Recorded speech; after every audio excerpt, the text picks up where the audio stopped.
মুক্তি কে না চায়? সবাই চায়।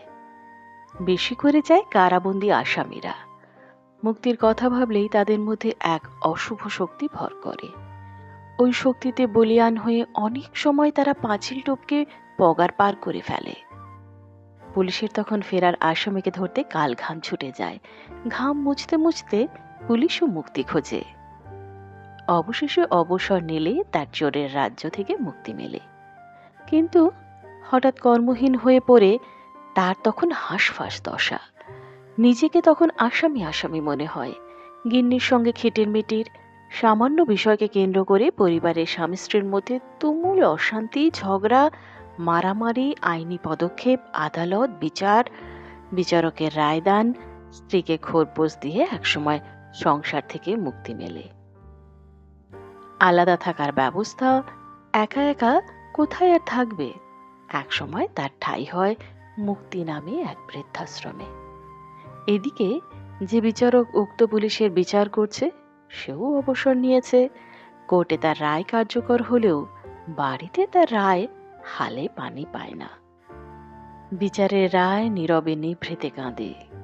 তবুও আপোষ করে চলছিল বেশ। কিন্তু হঠাৎ একদিন গিন্নির হৃদযন্ত্র বিকল হয়ে অজ্ঞানে পরলোকের উদ্দেশ্যে যাত্রা করে। স্ত্রীকে হারিয়ে বিচারক আর ধকল নিতে পারছিল না। অগত্যা সেও ভালো থাকার বাসনা নিয়ে মুক্তি বৃদ্ধাশ্রমে চলে আসে। প্রসঙ্গত উল্লেখ্য, মুক্তি বৃদ্ধাশ্রমের মালকিন মুক্তিমিত্র বিচারকের সহপাঠী। কলেজ বেলায় পরস্পরের প্রতি দুর্বলতাও ছিল। তখন হৃদয়ে ভূমিকম্প হলেও ইমারত ভেঙে পড়েনি। বৃদ্ধ বয়সে এসে বিচারক বরাত জোরে মুক্তির পাশাপাশি থাকার বরাত পেল। ভালোই চলছিল মুক্তিমিত্র আর বিচারকের ঝালমুড়ি যোগে চায়ের আড্ডা। কিন্তু একদিন মুক্তিমিত্রের জেল পালানো এক মামাতো ভাই বৃদ্ধাশ্রমে দেখা করতে আসে। চৌর্যবৃত্তিতে তার যথেষ্ট নামডাক ছড়িয়েছে। সে ঘুরতে এসে বিচারকের মোবাইল ও পার্স নিয়ে চম্পট দিল। পার্সে তার দিদির ফটো আর মোবাইলে বিচারকের আবেগঘন পোস্ট দেখে সে হ্যাস্তন্যাস্ত করতে আবার বৃদ্ধাশ্রমে ফিরে এলো।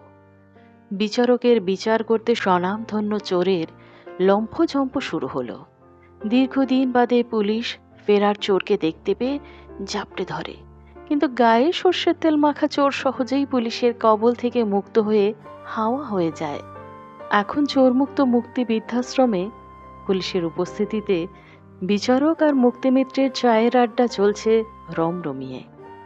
কপাল ভালো থাকলে শেষ বয়সেও মুক্তির সান্নিধ্য মেলে, তাই আবার পুলিশি প্রহরায়।